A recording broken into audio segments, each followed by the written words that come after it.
Meus amigos, a Igreja de Jesus não pode ter fronteiras, ela tem que pregar em todo mundo. Eu sempre pensei dessa maneira e hoje nós estamos atingindo aí praticamente o mundo todo. E algumas nações maciçamente, com televisão, com internet, de todo jeito.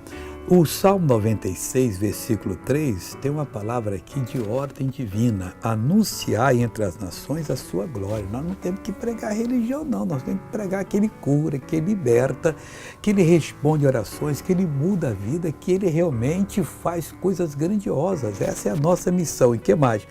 Entre todos os povos, as suas maravilhas. Não importa quem a pessoa tem servido até agora, porque só tem um Deus, está servindo a pessoa errada. Nós temos que chegar lá pedindo sabedoria a Deus, anunciar as maravilhas de Deus, e quando eles verem as maravilhas, cura, libertação, solução de problemas, essas pessoas se curvarão diante de Deus e dirão verdadeiramente a seu caminho e eu quero andar nele. Então, que Deus seja louvado com a sua vida, tá bom?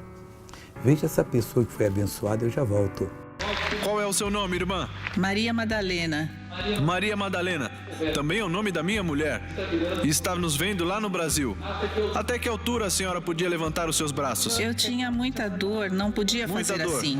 E agora, está livre? Sim, agora eu estou livre. Levante os dois agora. Agora sim, Aleluia, sim. glória a Deus. Amigo, deixa eu orar com você agora, Pai.